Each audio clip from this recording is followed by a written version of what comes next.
And good morning, sports fans. Adam Gore, Jeremy Kennedy, Stephen Chris is in the back here on the Coaches Show. Jeremy, another exciting night of football last night. Tons of good games across the way. We saw a great one in Boonville. Saw a good one Thursday night between Vardaman and Bruce. You can check out those games today later on W07BN Sports. But, Jeremy, another great night of football. Another great night of football, and you touched on our game a little bit, just kind of briefly. We always talk about these rivalry games, expect the unexpected. We saw it in the Bruce Vardaman game, and we saw it again tonight in Baldwin and Boonville. Two teams that were evenly matched, and a Boonville team that just eventually, finally put the nail in the coffin. Absolutely. We'll be talking about that a little bit more in depth as we go throughout the show. Before we do that, we're going to take a look at some of the scores from Thursday and Friday night. So we'll get some of those running across the screen, and we'll hit some high points that sort of caught our interest throughout the area. I'll start off here. A ball game that Brandon Speck and I kind of differed on. Aberdeen knocks off Ray Brooks 52-14. Boonville, as we talked about, it's a 14-6 win over Baldwin. And then Byhalia gets a win over, you would call that Obion? Obion County. Obion County out of Tennessee. They squeaked by with a 27-20 victory. Calhoun City, a game you can see here on Sunday night, gets a 21-15 win over Houston. A game that I said was too close to call ended up not being. Charleston gets a 31-13 win over the Oxford Chargers. Once again, Coffeyville pulls an upset, gets a 34-25 win over Water Valley. We hope to be able to catch up with Coach Jackson later on in the show. And then Hatley takes care of Holka 45-6. And on my end, Itawamba defeated Amory 49-7. Lafayette defeated Tresvant out of Tennessee 30-12. You're going to have to help me with this one. Is that Lake Cormorant? Yeah. I was going to say that. Wasn't sure. Yeah. Lake Cormorant 31, Holly Springs nothing. New Albany beat Ripley 33-28. Little surprised by that, were you? Little surprised. Thought that would go. I thought it would be close, but it didn't go in the favor of the Tigers. And North Pontotoc, the Nation 2-0 in 2009. They defeat Nettleton 41-35. Had a big lead at halftime, and then kind of just laxed a little bit from what we understand. Yep. Hung on and won 41-35. Pontotoc defeated South Pontotoc 42-13, and Shannon defeated Memphis East out of Tennessee 42-34. The Red Raiders are 2-0 on the season. Absolutely, and understand that Memphis East was one of the elite teams, if you will, in the Memphis area, so a big win there for Shannon. Real quickly, I'll just scan through, and Jeremy, feel free to scan through some of your other scores that we did not mention. I got one more. Tishomingo County defeated Alcorn Central 21-12. So Tish getting their win there. And feel free real quick to just sort of scan through your scores, see if anything that catches your eye. Belmont beats Manatachee 48-12. You saw the scores from Thursday night, and I may just have to go off memory on these. I apologize if I miss them. Bruce loses to Vardaman 24-22. Screen's a little too far away to read. As you see the score there. Then you got Wheeler over Tupelo Christian 20-17, and then Smithville a 13-12 winner over Hamilton, and a game that was actually decided at the last second as well. Brandon Speck went out and covered that one. Had a little lightning delay in that game, so it didn't kick off till 8:45. Hamilton had a chance at a game-winning field goal, and it came up just short. Yeah, and boy, one thing that we have seen the last couple of weeks, a lot of close ball games. We haven't seen as many blowouts as we usually see this time of the year. And one thing too is most of the time that we see a lot of these teams, defenses are ahead of the offenses, and you're not seeing as much of that as you have in the years past. The offenses, I think, because of the spread, more coaches are going to that spread offense, and it's not so much built on timing as it is just kind of spreading the defense around and forcing them to move at the offense's pace. And so, those are a couple of the observations I've kind of taken away out of the first 2 weeks. Absolutely. So the first 2 weeks are in the books, and we're going to take a step away for a second. Or actually, we got the scores run. Let's let the scores run through one more time. Jeremy, do you pan through and see any scores that really sort of jump out at you that are not in the coverage area? Biggersville gets a 20-0 win over Middleton, Tennessee. And, I forgot to mention this score. Calhoun Academy loses to Delta Academy 68-38 in 8-man football tonight. Jeremy, if you see any, just sort of shout those out. Yeah, I mean, you take a look at a lot of these scores. I think one that coming away, West Bolivar over Cleveland. Yeah. 13-7. West Bolivar is a good football team. They they handled Clarksdale last week 30-0, so they're 2-0 on the season. And another thing too is a lot of these lower classification schools, the 1A, 2As, they're definitely able to compete with some of the bigger boys, so to speak, 3A, 4A, and 5As. You talked about Charleston and Oxford, Oxford is a team that we always kind of just throw in there. You never know how they're going to respond to a good solid Charleston football team. They always have a quarterback back there. Guy Billups is another kid. They can really throw the football, but they take one on the chin and get beat badly. Absolutely. And another score from the area, not really in the viewing area, but maybe an area of interest. East Webster picks up a 40-0 win over Westside Tibahaw. Well, I said we was going to take you to a break. Let's do that right now and hear a few words from our sponsors. And when we come back, we'll talk a little bit more football action throughout the area. You're watching The Coaches Show. I'm Adam Gore, Jeremy Kennedy, and Stephen Chris here on W07BN, MetroCast Channel 98. Johnson's Furniture Showroom, Oxford's biggest and best furniture store. A 35,000 square foot showroom filled with selections for your living room, dining room, and bedroom. Sofas, love seats, home entertainment centers, recliners, dining tables and chairs, mattresses and bedroom sets, all at Johnson's. You'll find the best prices, best selection, and a friendly staff to help when you walk in the door and walk out with your new furniture from Johnson's Furniture Showroom, 2128 West Jackson Avenue in Oxford. Bank of Pontotoc, LPO, an office of Oxford University Bank. On your corner, in your corner. Come talk with Greg Baker or Marissa Williams at Bank of Pontotoc about your personal or business lending needs. Located on the corner at 25 South Liberty Street, Bank of Pontotoc is open Monday through Thursday from 9 to 4:30 and Fridays 9 to 5. That's Bank of Pontotoc, LPO, an office of Oxford University Bank. Do you know your Good Neighbor Pharmacy? If not, let me tell you about him. For over 17 years, he has been serving this area and his customers with all their health care needs. When you visit him or his staff, you will always receive friendly, courteous service. Your prescriptions are always at his fingertips because they are stored on computer. He is always there to answer any questions that might arise regarding your prescriptions. If you would like to know who your Good Neighbor Pharmacist is, it is none other than Andy Stepp of Step Saver Pharmacy. Go by and see Andy. Your health is his business. Step Saver Pharmacy, north of the square in Bruce. Call 983-4011.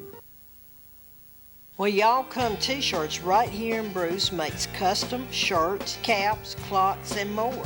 All you have to do is call or stop by Y'all Come T-shirts. They're located on the square in Bruce. Their phone number is 983-4220. Tell Joe we sent you by. There's a special quality of life we enjoy here in our area. A way of life you don't find just anywhere. And at Mechanics Bank, we're working together with you to keep a good thing growing.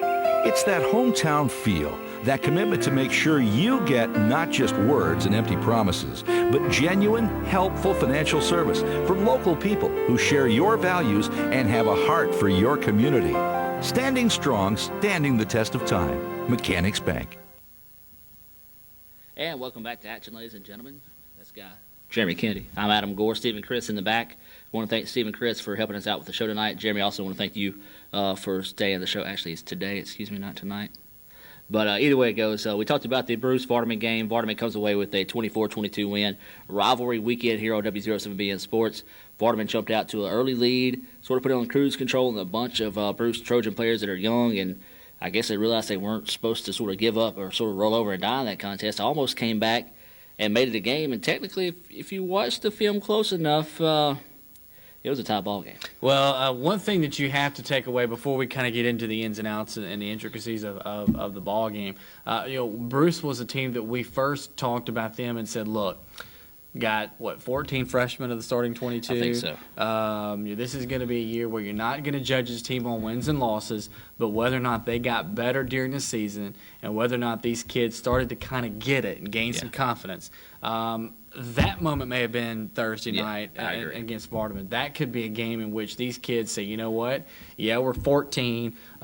We have to have our moms drive us to practice every single day. But, if these kids are able to pick up what the coaching staff is telling them, and these kids are able to take that, apply it to the football game, and they aren't intimidated by the Friday night light, so to speak, this is going to be a Bruce team that could be really dangerous and may play spoiler to some teams game late in the season. Now, as to the actual game itself, I think the rivalry part of it, we always talk about. I always say expect the unexpected. Yeah, we got the unexpected. And you even mentioned having your game story all ready to go, and 6 minutes before the game ends, you got to completely revamp the whole thing. And I think that's just something that we always talk about in these rivalry games. We'll talk about it when we mention our game tonight. But again, you've got a Vardaman club that 18-0 probably thinking cruise control. This game's over. We're going to roll on. But at the same time, you got these Bruce kids that, as you mentioned, that they're not supposed to know that they roll over and die. They're just out there playing a game. And I think that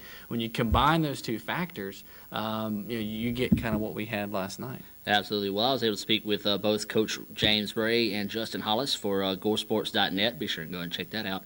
We'll hear those interviews now. Than I am tonight. And at 17 years of coaching, I talked to a lot of people early today that calling me, wishing me luck, and asking me if I was nervous, and I was nervous, but I wasn't nervous about winning or losing. I wasn't nervous about if we was going to execute the plays. What I was nervous about was a group of 9th and 10th graders. Were they going to bow their necks and show up and play football, or were they going to tuck their tails and blame it on their youth? I don't think I have to worry about that anymore. We got a bunch of scrappers. We got a bunch of kids that love football, that's going to fight and be competitive. And now I'm looking forward to this year. I ain't looking past till next year anymore. I'm looking forward to this year, and we got a good team. Well, Coach, it appeared that you had tied the ball game late in the game. Take us through that last play and what the officials told you on the sideline. Again, you're talking about a bunch of 9th and 10th graders. We got 30 9th and 10th graders on a team of 37, and we just scored a touchdown. We were down 18-0. We just scored a touchdown. And, of course, everybody wants to run down there. And that was probably the right call to make. I mean, you're not supposed to do that. We had coaches down there trying to get them back. I think we could have got a benefit of the doubt, but, whatever. That's a learning lesson. Our kids are going to know now that they can't go down there and celebrate like that. But, by God, when a 14-year-old kid scores to tie the ball game up, I'm surprised I wasn't down there celebrating. Gotcha, Coach. The 2-point conversion, there was a little controversy on that as well. Yeah, as I said, Reed's foot went across the line, and I'm sure they're probably right. I can't imagine it being that far over the line. And, rules are rules, and if they said we broke them, we broke them. But it was a devastating blow to take that away from us because we made the play. Well, Reed came in, played well in the second half, completed a lot of passes, especially coming on that first drive, 3 for 3, 22 yards, capped it off with a 2-yard run. Talk about Reed's play tonight. Oh, tremendous. When we named Davis the starting quarterback going into last week, I looked at Reed and said, "You won't play quarterback, we got to find out what Davis can do in a game." And Reed, I told him all week, be prepared, prepare yourself to get in the game and play, and it's probably going to be with the game on the line and all that kind of stuff. So my hat's off to Reed.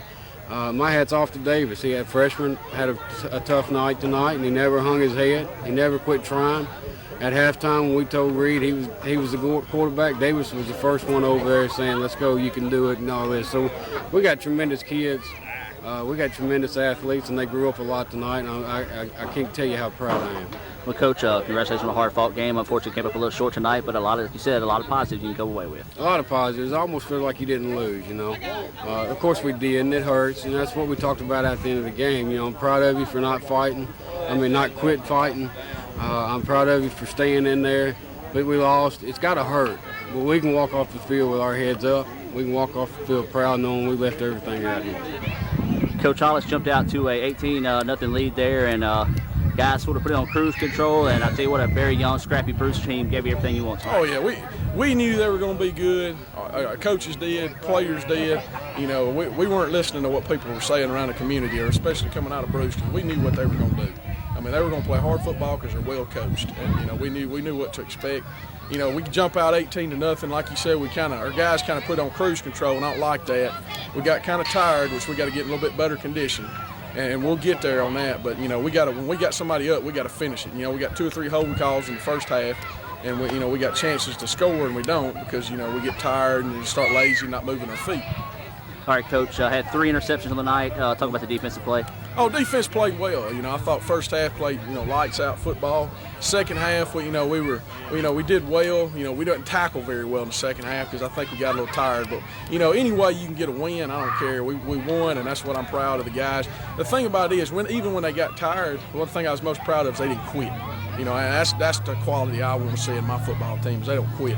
And people didn't say this about us, but we're a young football team too. We got lots of young guys that ain't played much tonight. Like Dante, he got burned on that, quick pitch pass, halfback pass there, and he's a freshman. He was learning from that. We ain't gonna get down on him. He's gonna be fine. He's gonna be a great football player for us.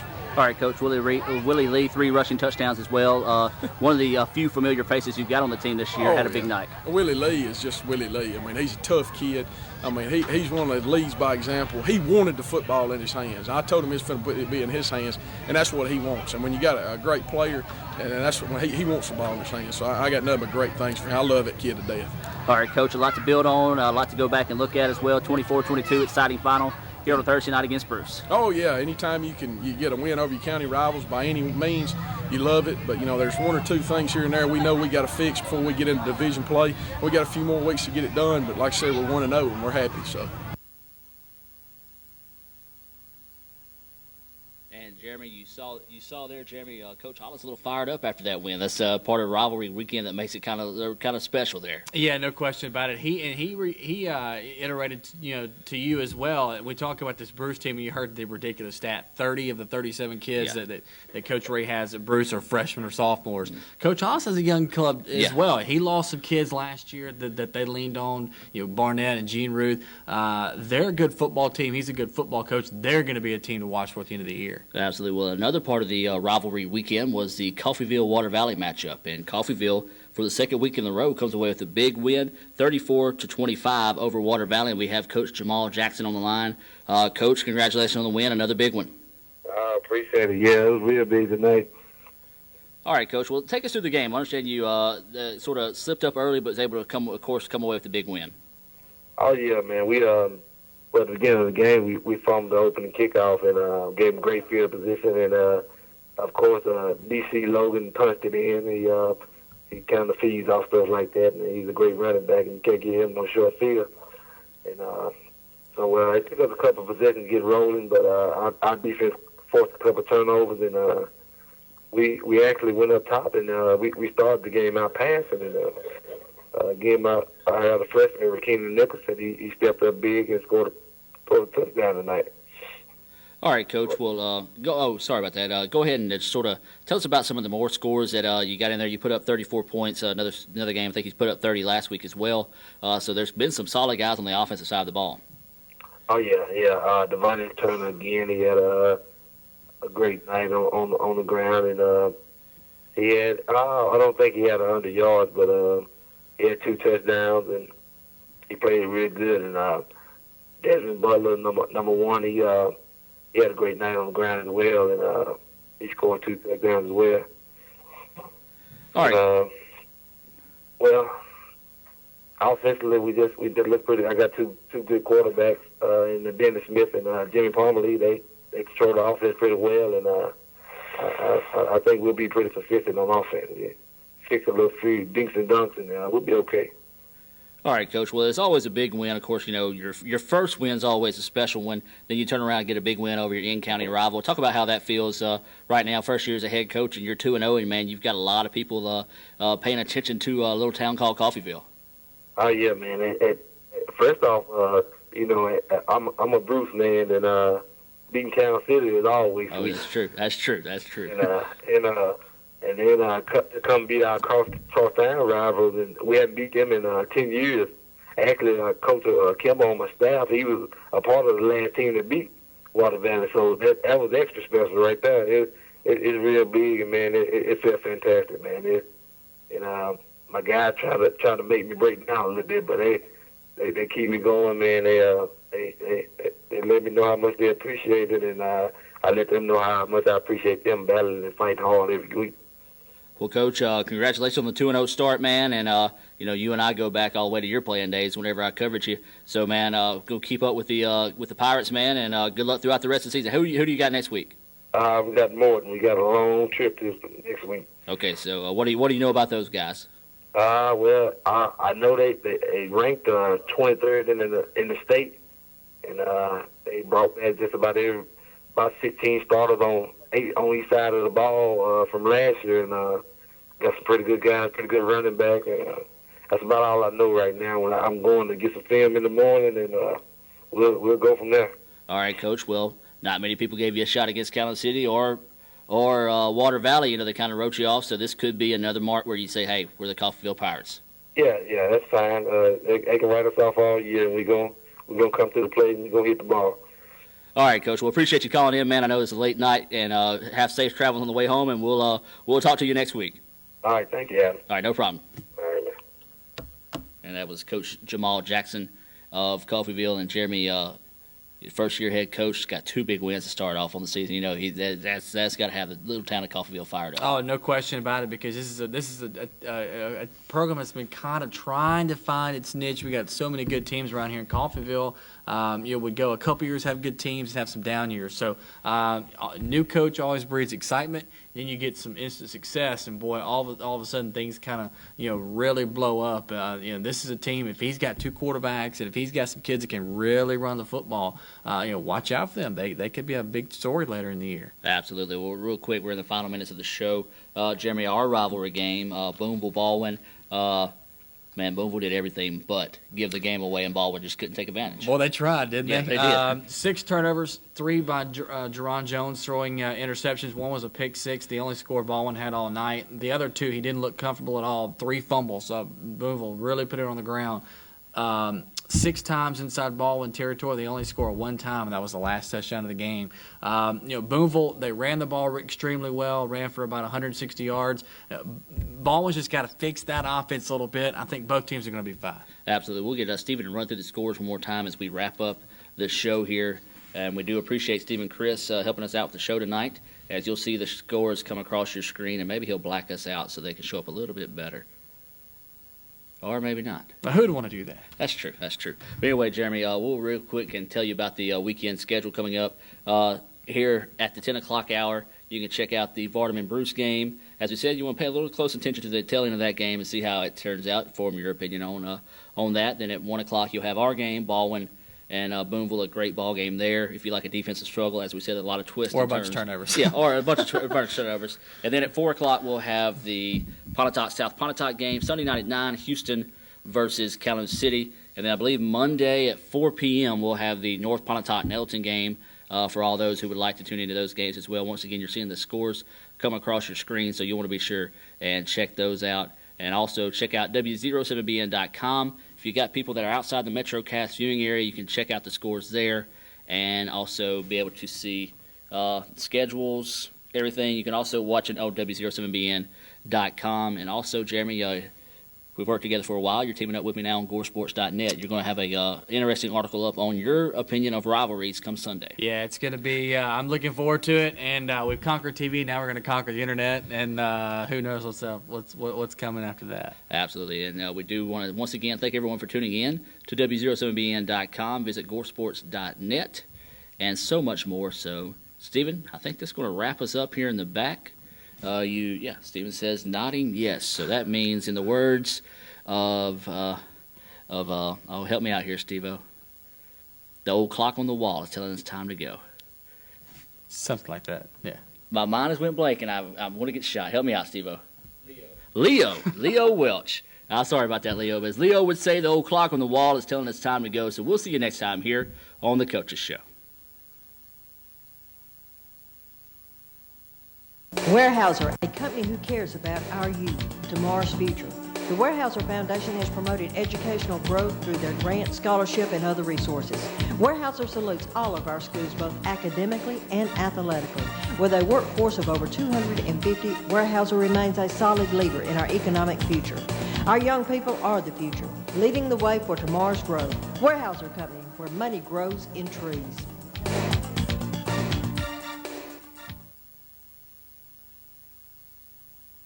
Now at Brazier's Home Furnishings in Bruce, you'll find the all-new Kids Alley.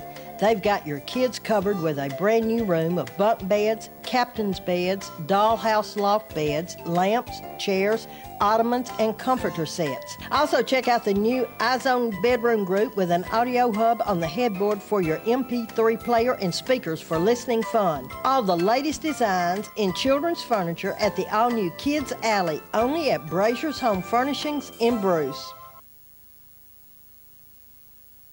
With the school year comes many formal opportunities for you to shine. Whether it's homecoming, a formal dance, a beauty review, or even prom, Bonnie's Pageant and Formal Fashions of Bruce has the dress you're looking for.